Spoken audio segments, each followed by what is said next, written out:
Welcome to the Austin Forum Upload, the podcast of the Austin Forum on Technology and Society. I'm Jay Boisseau, the Executive Director and founder of the Austin Forum. And for this episode, I'm pleased to welcome back Rabbi Neil Blumoff. Neil, thanks for joining us on the podcast today. Oh, it's my pleasure, Jay. I'm honored to be here. Thank you. I had such a great time when we talked on this podcast a few years ago. And I look forward to going back and revisiting some of that in this podcast in the post-generative AI era. And for our listeners, that's what we're going to talk about. Rabbi Neil Blumoff's opinions on the role that technology and AI in particular are playing in people's individual lives and society. But first, Neil, can you give our listeners a self-introduction, including your interest in technology? For sure. Thank you so very much. I've been in Austin for 25 years. I come from the Chicago area. I've lived in New Orleans and New York City, and I came here to really be a part of the ecosystem of the discovery phase of Austin, which has certainly been the case since I've been here, and it's going to continue for at least another generation or two.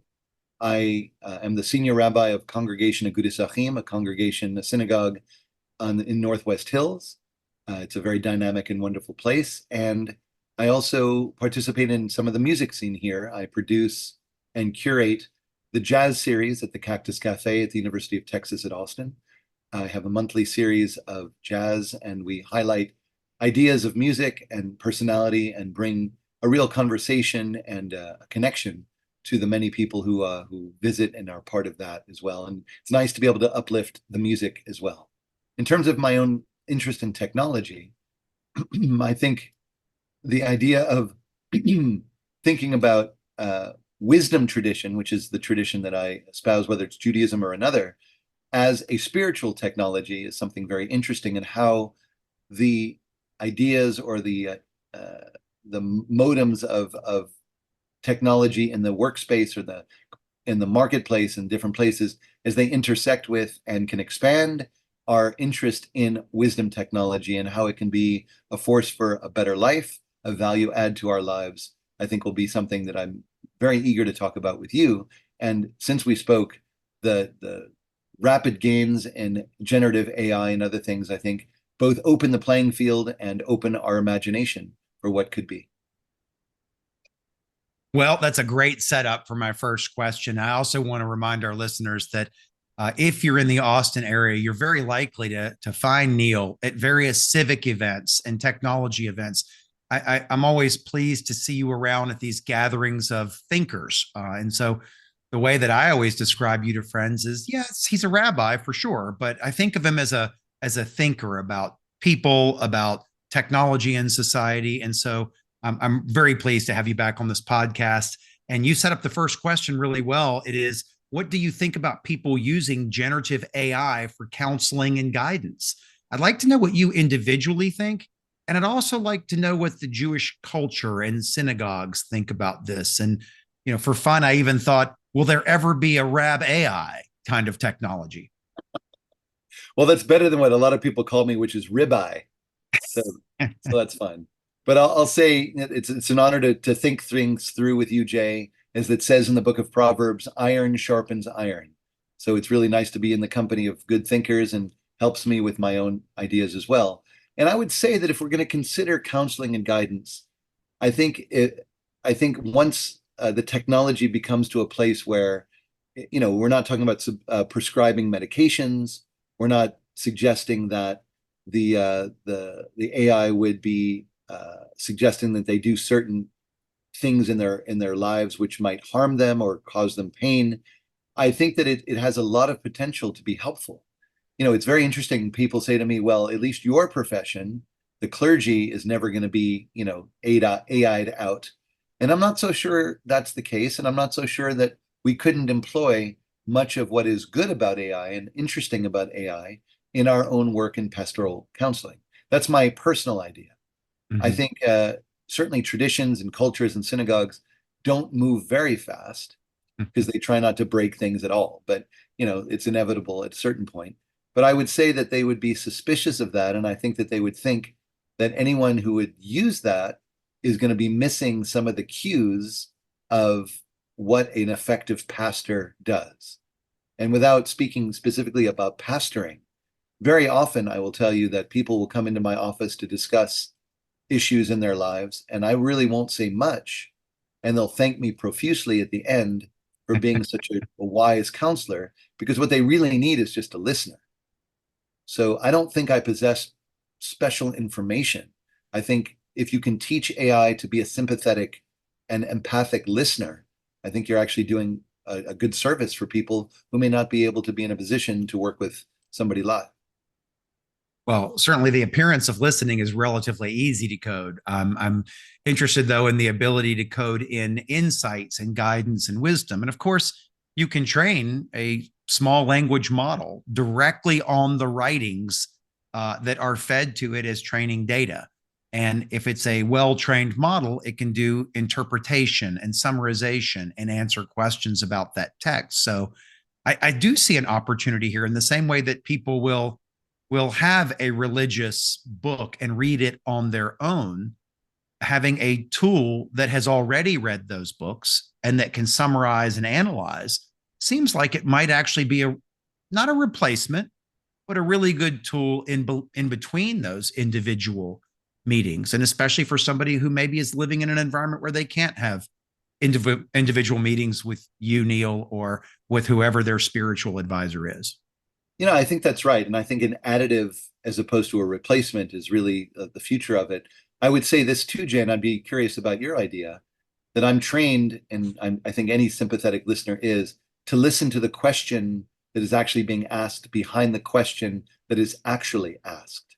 So the intuition that somebody has to actually hear what's being said and not spit out some sort of scriptural response. Well, if you just read Psalm 81, everything will be great for you, for example, but to really hear intuitively what people are really asking. And very often, you might be familiar with a doorknob conversation. People will speak to me for 45 minutes and then they'll be leaving, put their hand on the door and say, actually, let me ask you, and that's really what they came to talk about. So the idea of being able to listen intuitively and not just respond because I've read a bunch of books, but also to allow it to be generous in listening and hearing what might not be said, I think would be an incredible breakthrough for the technology. Agree completely, but also I would say that you have tremendous job security if that's the most important thing, because these large language models are not trained to listen for the question behind the question or the question behind that.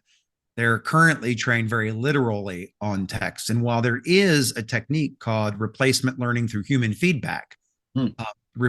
that technique isn't at the level yet of no, what the person was really asking was this. It's more about the correctness of the literal response to the literal question, as opposed to, I think that person was really trying to ask you this. That is a much more difficult level of training for a artificial system, for a computer system. And it's one of the things that does make us as humans special. But so I think that is going to be a difficult part, whereas very literal questions. The don't, ask me what you really want to ask me. If you do that, I think the training based on scriptures and religious texts and the writings of religious scholars and such, that can be analyzed and summarized. So Jay, I think then the business model is a little bit different. It may not be a pastoral example, but I get asked a lot of practical questions about how to observe holidays, what to do, questions that a particular rabbi would be asked about observances. And that, I think, in AI technology portal and platform would be great to help with that. For example, how do I celebrate Hanukkah? Or which way how do I celebrate the Sabbath? A lot of those questions are very analytical questions. So I think if we got involved in this sort of thing, the Rab AI, I think that's where we would start. And I'm just curious, have you used Chat GPT or Gemini or any of these tools and asked it those questions? My impression, not having asked those specific questions, is it would give excellent answers to those kinds of questions, because the answers must have been written in text in many, many languages, millions of times. And so the World Wide Web of training data should have great answers to those questions that gets folded into the models. But is that your experience, or have you? It's the experiences of some of my colleagues. I still try to have my own brain, try to figure things out, and I enjoy that adventure. However, the thing, at least in Judaism and other religions and other faiths and traditions might have different ideas, is that our idea is to preserve many answers to one question. The idea is to, if you study some of the texts that are behind me, they will preserve 2, 3, 4 answers to a particular question, and they may not all agree at all. So the idea of wrestling with the texts would actually be a fascinating way of engaging Gemini or ChatGPT in a way of saying, well, I see you've asked me about Hanukkah. Here are 5 examples from your tradition that raise the question, and you could navigate among them and toggle to kind of figure out what's what. But having them at your fingertips is very important. And yes, I use them, not those platforms that you suggest, but there's a really great website called Sefaria, Sefaria, which is generally an electronic Jewish bookshelf, which has all of these things in one place. So you can ask a question and you can find it in many, many different texts. And it's really great. I feel confident that the data from that has been absorbed into some training models for some LLM somewhere. But let me jump to the next question, which is, what are your concerns from a spiritual perspective about humans increasing reliance on technologies in general, but things like AI, which can fool them into thinking they're talking to another human? In fact, there's some famous cases, including a Google engineer who was convinced that the LLM had actually become sentient when we know that it hadn't. We know exactly how it works, but they're so incredibly good and compelling. And honestly, people can be misled and they can believe what they want to believe. Otherwise, things like astrology wouldn't exist. What are your concerns about? And there I went showing my PhD in astronomy and disparaging astrology really quickly. What are your concerns about people relying on the technology like AI from their spiritual development perspective? I think that there's a lot of good that can come of AI in terms of answering questions and being a companion. But I think you really hit on it as you asked the question. The idea of not being seen, or the idea of being replaced, of thinking that you are being seen when you're actually not being seen. The idea that I think there's an epidemic of human loneliness that exists, Mm-hmm. short of human touch or human interaction where much is being shared but not spoken. I don't think that the technology is at that point. So just to be able to have somebody being able to interact with you is no different that I see than somebody playing a radio in their apartment all day, or a television, which is fine. I understand that. I'm not against that at all. But as you said, to think that that is a worthy companion of someone and that it's going to be us against the world, I think is difficult. Now, I've not used very often the guidance, the GPS guidance that talks you through the turns and things as you're trying to find something. I just hadn't done it, but I did it the other day. And then I was going to the airport with a friend who was driving, who was from Austin, who turned it on and began to navigate through my neighborhood. I find those just not helpful for a lot of reasons. And I asked them, and I said, why are you using the guidance system when you know how to go? And they said, well, I've become used to it and I'm reliant on it.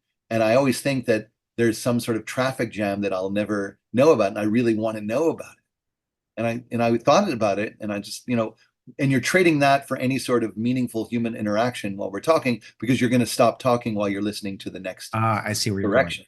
going. I was like, wow. So you're going to choose already, knowing that you might save yourself 5 minutes or 10 minutes because of a traffic issue, but you're going to be accompanied by this GPS guidance system then when you don't actually need it. And that gave me pause. That gave me pause. That's an interesting example, because as you started that story, I was thinking I use GPS all the time now and turn by turn, but I realized that, I live in downtown Austin and I rarely go anywhere I can't walk. So I clearly don't use it on any of my walking routes, but I drive so little and I have so many other things on my mind, and Austin has changed so much that I realize I actually don't know my way around the city when I'm in a car as well. But the real reason I think I use it is to avoid decision fatigue. There's so many decisions we have to make in life these days. It's one of the reasons people like Mark Zuckerberg wears the same clothes every day, and other people, have routines like eating the same breakfast every day, or they develop routines that are consistent to remove that as a decision point, because psychologists have really determined that there is such a thing as decision fatigue, even with too many small decisions.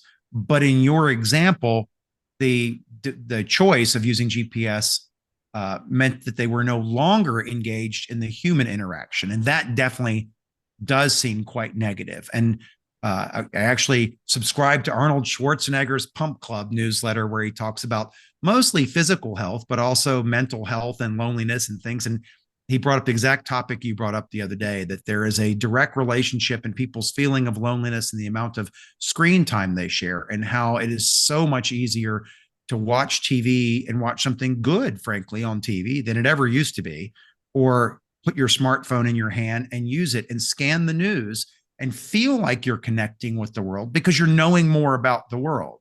But in fact, you're not connecting with humans. You're connecting with snippets of information and news articles that may never affect you in your life. Many of the articles, not all, some of them are critically important, but I thought it was a great little reminder to don't depend too much on the devices, especially at the expense of human connection, which contributes much more to human happiness. And I think there's a valor in getting lost, frankly. And I know that that's not something that we build into our tightly wound schedules. But I think that's why people crave the wilderness or crave moving out of an established place. And I think it's, being able to have moments where you actually don't use your phone or put it down and have a sabbatical, amnesty, can really help the rewiring that is inevitably taking place for all of us. Oh gosh, I realized that even though I have started putting down my phone more and taking it with me a little bit less when I walk out of the house, even, I am not very good at the desire to get lost. I probably have a little bit too much of a desire to control outcome. So maybe I should experiment with that a little bit more and get lost. Well, Jay, my next wilderness trip, I'm happy to invite you. Is there going to be a hot shower in the middle of this wilderness trip And somewhere? perhaps after a couple of weeks, there'll be a shower. Let me ask you another question, and this is more in the guidance area.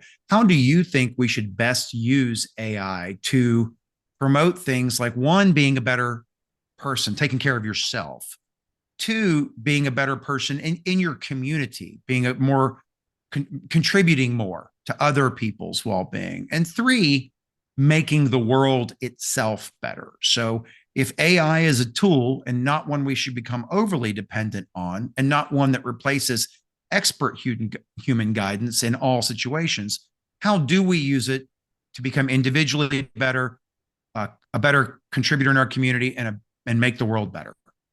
Those are great questions. And I think as AI continues to unfold and the possibilities are there, I think, both the best and the worst will be apparent to us. And I think being able to help each other succeed and to use AI in a way that can leverage our own human presence with others, maybe, as you said very beautifully, allowing it to make decisions so we can actually concentrate on better decisions or better moments together. For example, I could see, meals being prepared or menus being made or grocery lists being made that actually bring us into closer proximity with the people that we want to be with in our lives. I think in terms of community, I think there can be a lot of ways that people can plug in, regardless of economic situations or locations, to allow people to be able to learn or experience together. I know we're not talking about the pandemic right now, but certainly that was a game changer for many people because it accelerated some of this work, at least in my community, where everything went online immediately, which we'd sort of been dragging our feet on, and we had gotten requests for it and we just didn't do it. And now it's all there, and people send me notes regularly, even now, from vast and far-flung places saying, we saw you, or we were traveling in Austin, or I was in Austin 20, or whatever it might be. And the way to connect in that way. And I think that kind of AI technology is just going to continue to improve. In terms of the world, I think I love your example about scrolling through the news and thinking that we're part of the world. But what about if we could actually make meaningful changes for ourselves when we see things like our carbon footprint or our climate work or the things that we've done to make things better. I think that those things could be just like we keep track of our food menus or a food log. We could keep track of our climate log or other things that will allow us to recognize that we can make things happen, or we can adopt places and Mhm. we see them in real time and see how our investment is helping. We can see that, you know, we're places in our beloved city that that would benefit from things that we could do that we wouldn't bother to do today because the traffic is so bad to get there. So I think it would allow us to connect in many ways, in a more grand style, with more solidarity and in more accurate ways that would leave us space to be able to be the blessings that we want to be for each other without having um, uh, unnecessary details get in the way. I love all of that. I'm gonna bounce a few ideas off you now and tell me what you think of these. For the self, I've been thinking a lot lately about how AI can really help you with self. And certainly I would love for all of the data in my life, while protected for privacy reasons and whatnot, but be fed into a model that is trained by experts in health, in wealth, in happiness, etc. So it can observe negative patterns, behaviors, habits starting before they become too entrenched and give me that guidance. And it's, sometimes you need a friend to tell you to snap out of it and do X or Y or whatnot. But sometimes they won't do that because they don't want to insult you. You're a grown up, can make your own decisions, etc. I sure wouldn't mind having something that just nudges me a little bit and points out anything. Oh, your blood pressure's been going up a little bit, and I noticed that you've been eating some saltier foods lately. You might want to dial back on that or something. Just things that can more continuously support you and help you be better individually. And another is learning. A lot of people tell me that they really like learning from YouTube videos, but I've noticed that I really like learning from Chat GPT and Gemini. That it is because it converses in a human language way. You can you don't find yourself having to search for information quite the same way as you search for it in Google or Bing. You can use more natural language and it interprets that and it phrases the response in natural language instead of giving you a page where the answer is somewhere on that page. So it's conversational learning. And when you turn on the audio interface for the Chat GPT app on your iPhone, for example, it's almost like the movie Her, the Spike Jonze movie from 11 years ago, in which he talks to his AI. They call it an OS in the movie, but it's an AI. And you can do that now with Chat GPT. And as long as you understand what it's good at, what it's accurate at, what the shortcomings are, and the possibility of hallucinations, it becomes a very powerful learning tool and sounding board for practical things, not a replacement for humans, not a replacement for you and I going and having a beer together somewhere and talking about some very human issue, but it is a good way to learn. I like that about it. On the community and world side, sometimes I don't know what the best way is I can contribute, but there are experts that publish ways to do it. Again, Google search can be a difficult way to figure it out, but an AI powered set of tools that knows about me, my skills, my calendar, my interests, etc., and what the opportunities and methods are for contributing could guide me to help find better ways to do it. Like I organized some blood drives in downtown and I'm happy to do it. I'm an O negative. My blood is in demand and I try to get all my O negative friends to donate and then everyone else I can. But it was a hassle setting these things up and talking with all the different parties. And I would have loved an AI agent that could have negotiated with the blood bank and the people who have the parking lot and the different time slots available in things like that and just do that for me. It'd be easier to do good if there was less friction to do good. And I hope AI will help us be better citizens of our communities in the world by at least simplifying the paths and removing the unknowns and frictions. Oh, I love that. And I really hope so. I think we are all primed to be good people, but as you said, hassle gets in the way, difficulty gets in the way, and sometimes we just don't want to, have to endure all of the things that get us to that place. And if that can be abolished or minimized, I agree with you. I think there's lots of great things that can happen. Yeah. I'm going to go back to our old podcasts now. We did it a few years ago. We did it well before Chat GPT. And I asked you a final question in that podcast, and I expected one answer and got quite another from you. I asked you if you believed that computers could achieve consciousness in the way we think of it for humans. And when I asked this question of Rabbi Neil Blumoff, I had an expectation of an answer, and I got the opposite answer. So I'm going to ask you again for our listeners of this episode, where do you stand on the possibility of computers achieving consciousness and what that speaks to for the possibility of a soul? Hmm.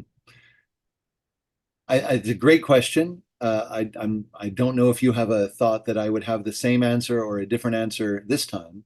But I do believe that, the soul is a very interesting thing. And a lot of my colleagues would say it's the soul in the end, which is going to be the determining factor of what is human. However, I do believe that one could teach a machine to believe in something bigger and I'm not saying it's good or bad. I'm just saying I think you could do that. And I think the idea of achieving a sense of consciousness or a sense of self is very possible with a machine. And I think that the ability that one would have to open up relationships independent of, let's say, the way that machine was built is not without is certainly within the realm of possibility. So a consciousness that would lead to a soul, that would lead to a sense of something greater than oneself. I would hope indeed that our AI technology does develop that, because Wow. Yeah. I think that if the machine, much like a human hubris, thinks that all it is in the world is all that needs to be in the world, I think we're all much poorer in the process. And I think that as an AI would process information, I think just like you and I would say, hey, there's a really great colleague I want you to speak to. His name is Jay. He knows a lot of stuff that I don't know, and I want you to talk to him. That a machine would have that kind of modesty and that kind of understanding to say, well, here's somebody else or something else that's been coded differently, and we could share together that way too. And I think whether you argue that that's consciousness or not, I think the ability that we have to make a network together beyond, as you said before, the literal answer. Because once the secondary question behind the question comes together, I think the consciousness and the soul are not far behind. Wow. I love that answer, and it blows my mind a little bit. And I love that you, as a spiritual leader, have the open mind and view of technology that can learn, that perhaps it can achieve that. I think all technologists agree that AI teaching itself and making itself smarter is absolutely a thing, a doable thing, and that at some point we expect it to do that routinely, potentially autonomously. And then there's questions like, what are the limits of what it can teach itself? And of course, these are all of our current methods called machine learning methods. The dominant methods in AI today are based on learning from data, albeit still guided sometimes by human feedback, as in the case of generative AI techniques. But it's certainly the case that we can develop AIs that continue to learn and continue to learn and know more and more and accumulate more data, fold that into training, et cetera. That's all conceptually reasonable over the next decade and decades. But I still haven't formulated my own thoughts on this, Neil, since our last podcast. I did have an online book discussion during the pandemic with some friends, and I thought that maybe sentience is complexity at a level that we don't, since we don't fully understand how the human brain works, we don't understand how to describe sentience in terms of human intelligence. And so, how could we explain it in terms of artificial intelligence now? But that maybe there's a threshold of complexity that we don't understand, in which you transition from straight calculation to sentience. And I maybe it's just because I want to believe that. I don't know. No, and I think you're right. And I think beyond straight calculation, there's a mixture, there's a gumbo of altruism, there's a sense of generosity, there's a sense of helping someone else and celebrating someone else's Mhm. success. which are difficult enough as human beings. I totally understand that.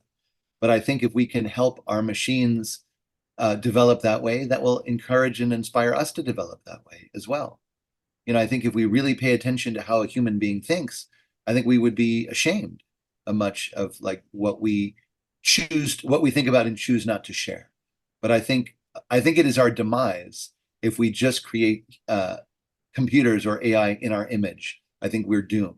I think we need to be aspirational and imaginative to allow the machines to develop in a way that we want to be inspired to develop along with them. I love that answer.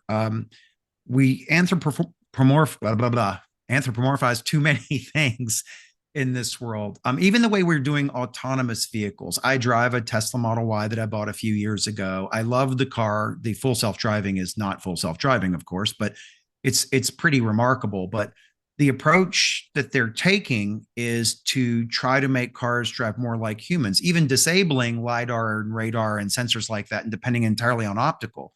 But humans didn't evolve for the perfect optical system for driving. We can't see around corners. We can't see through fog and see in pitch black darkness and things like this. So I actually don't want an autonomous car that drives like a human.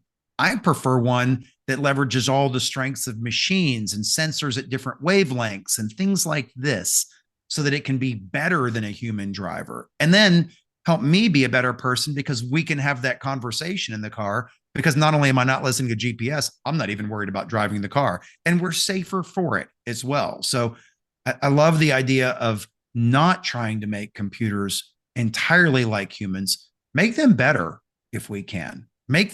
Don't build our own shortcomings into them, make them better, but teach them ethics and ground them in ethics because inherently silicon and bits don't have a moral grounding. So then there's the whole argument about what are the right ethics and morals. So I just propose, Neil, that you and I determine that. So we'll determine the ethical framework for the super AI. How about that? Well, it is something that is very, very compelling to me. And if there was an opportunity to do something like that and be part of a team with you and others, I would jump at that chance for real. It would be a lot of fun. I'm going to throw one curveball before the final question. So you're very into music as well, as you said in the intro. And I know you have an event at the Cactus Cafe tonight at 7 o'clock or 7:30, I think. Correct. Which by the time our listeners hear about this, that event will be in the past. But it inspires me to ask you, what do you think the role should be for AI in music, either in composition or performance or both? I mean, I know many musicians who bristle at the idea of AI generated music. And in fact, at South by Southwest recently, at a film showing, there was a bumper about South by Southwest and all the AI content, and people in the audience actually booed the bumper. This film community does not want AI to encroach on human jobs. What do you think about the role of AI in music, in creativity and performance, in any aspect? Yeah, I wonder, if they're booing AI, what they would say about CGI, but that's a whole nother conversation. Exactly. Right. So, I think it's a tool like anything else. My son is a published poet. He takes a lot of effort and care in crafting things. And, very often people say, well, why don't you just push this button and say, create a poem in the style of X and the et cetera, et cetera. And I think there's something to it. I'm not of the camp where I'm going to try to figure out all the additives in my music before I listen to it. And if there's something I don't agree with, I'm not going to listen to it. I think there's anyone who's recorded in a studio there's a lot of technology that does happen in that studio that cannot be replicated in the real world. And I think that it's just a balance. And I think that we should celebrate human creativity and not put all of our eggs in the basket of AI convenience. At the same time, I think if it's something that helps us feel better, helps us listen, if there's, whether it's music or something else or a video that allows us to develop gratitude, to develop a sense of relaxation, I think it's fine. I think it's actually should be celebrated. I think we should support live music in Austin. I think we should continue to concentrate on that as an aspect of our beloved city. And I don't think we should be fearful of the other things that develop because as we talked about earlier, there's nothing like going out to a live music venue, hearing and seeing people improvise or present in the moment, even if it's something that they created a second ago by pushing a button, but they're still creating it. They're the carriers of it. They're the vessels of it. And I think that that will not be replicated anytime soon. I agree. And I would also add that, even these generative AI things that are creating lyrics and sound and such are learning from human artists. They're creating things that are the product of learning, which is the way humans create things. We learn, we hear other artists, they influence our style. So in some ways, they're learning from human content, they're learning from human coders, they're learning from human prompters, they're producing something. And then by and large, I think a great artist is going to, even if they use one of these tools, is going to take what they get and then make it their own. It's rare that a generative AI product is perfect. Generally, an expert can make the product of almost any generative AI tool better than it is when it comes out. I'm not saying that a novice can make it better. A novice using an AI tool can rapidly create something better than their novice skill level would be. But an expert will take something out of one of these tools and be able to make it their own anyway. And then it's a human machine collaboration, really. For sure. I'm one all of in favor of that. I'm glad to hear that. I think we share that idea. There's a famous story, at least in my circle, that was told long ago when the great trumpet player Wynton Marsalis was playing a very beautiful ballad someplace in New York.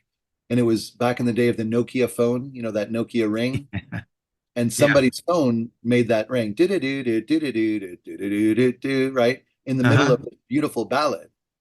And it kind of like was a big buzzkill for everybody. But the story that was told, I wasn't there, is that there was a little bit of a spaciousness that was given. And then Wynton began to fold that ringtone into the solo that he was making. Oh, that's great. He actually brought that, as opposed to saying that that was an intrusion, to say that this is something that was out in the world that we didn't realize, and we're going to bring it into the love story of the song that we're telling.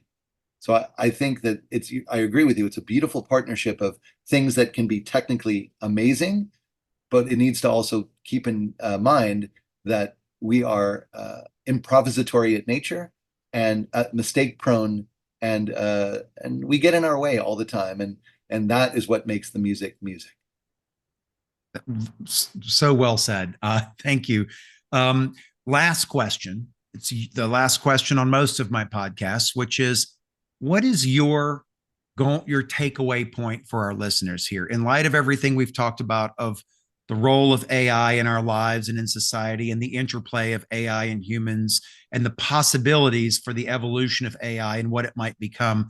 What is your takeaway for our listeners right now? What would you like them to think about or even do after they hear this podcast? Well, thanks, Jay. I think what they should do is continue to listen to your podcast. Thank you. The other things would be and I really was struck by what you said of allowing AI to help maximize our health, and to have some mechanism look after us. So to maximize our health by using those ways of measuring blood pressure, diet, happiness, sleep, etc.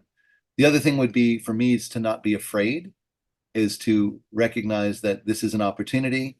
And if we cede the creation to other people, then we're not allowing our voice to be heard. And I think that there is self-interest for sure, but anybody who knows any creation stories knows that there's more than one pathway towards creation, and that we should allow our values and our morals and our preferences to be built into how the world is seen. So we should share our things widely, we should share with each other, and we should uplift each other as we continue to walk in this world, partnering together and partnering with the technology that presents. That is a perfect ending to a wonderful podcast. Neil, thank you for joining us again on the Austin Forum Upload. And I look forward to more and many future conversations with you. Thank you, Jay, and thank you for your generosity. Thanks for listening to the Austin Forum Upload. You can listen to additional episodes and check out a schedule of our monthly in-person events at austinforum.org. The Upload is a production of the Austin Forum on Technology and Society, a nonprofit organization here in Austin, Texas.